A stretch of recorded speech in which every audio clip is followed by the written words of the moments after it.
Halloween, widely celebrated. Okay, I'm not doing that voice.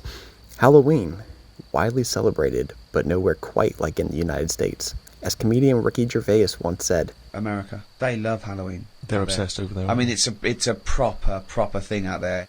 over the course of its existence, Halloween has evolved its identity and associations, taking on new faces and mascots, but Godzilla has never quite been one of them. In this video, we'll theorize why not, why Halloween has a void that only Godzilla can fill, and finally, what can be done to make Godzilla a holiday legend. Over 2,000 years ago, the grounds were laid for what would eventually become Halloween when a group of people... No, I'm just kidding. Let's get straight to the point. When you think of Halloween, do you think of Frankenstein, vampires, ghosts, werewolves, zombies, or do you think of more modern names such as Michael, Jason, Freddy, or Chucky? The Big G isn't usually one of them, despite having been around longer than the latter batch of names. Even the Sci-Fi Channel is marketing Harry Potter as Halloween. So why isn't Godzilla a pillar of All Hallows Eve? My instincts told me that Godzilla was simply too cheesy, as so many people had grown up on films like Godzilla vs. Megalon, which limited people's perspective of Godzilla. But on further inspection, that can't be it. Godzilla has a variety of movies, some dark and some childish.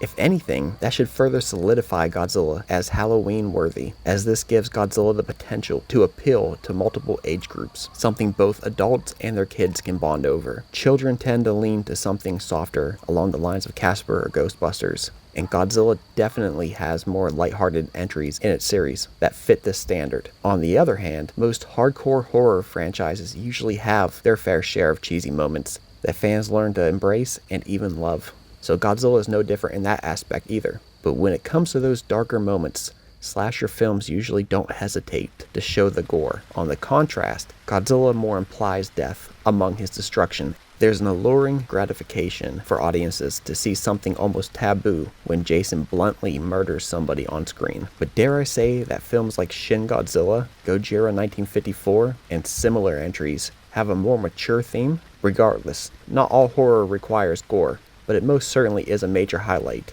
that Godzilla does not participate in. The same can be said about a lack of jump scares. Either Godzilla doesn't focus on jump scares, or maybe I'm just numb to the Godzilla jump scares because I grew up with them. It's not mandatory, though jump scares are highly associated with Halloween. Perhaps a different factor is that Godzilla is a foreign character.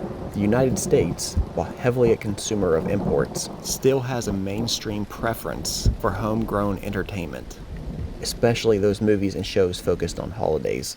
I'm not the first when I say that while Hollywood has acknowledged Godzilla enough to make its own adaptations, unfortunately the horror message is almost censored. Godzilla is rarely a force of terror in these American films, or if he is, then there's an excuse for why Godzilla is quote-unquote bad. Otherwise, Godzilla is literally reduced to a wild animal to be tamed by mankind. Sure, a wild animal the size of Zilla is frightening, but not compared to the almost limitless power Godzilla is supposed to harness. Media in the United States just doesn't emphasize Godzilla being the reckoning that the kaiju is metaphorically. Messages are something not heavily represented in many of the icons of Halloween, and so Godzilla should further be embraced. But the true meaning of Godzilla isn't accessible in the mainstream media. There's one other aspect to explore, and that is the presence of Godzilla in holiday merchandising and marketing. I captured this video of a Universal home media display for Halloween movies at Walmart. Obviously, Godzilla vs. Kong was one of the titles, but it's also one of the most recent releases Universal has to offer, and it remains to be seen if they continue to include this movie in their Halloween collection in upcoming years.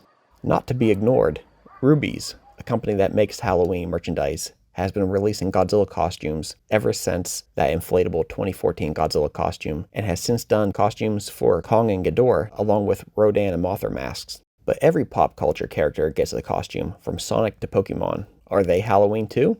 No. Furthermore, a convincing Godzilla costume is usually higher priced and limited to said inflatables at best, whereas a child can cheaply paint their face green or white and become Frankenstein or vampire, respectively.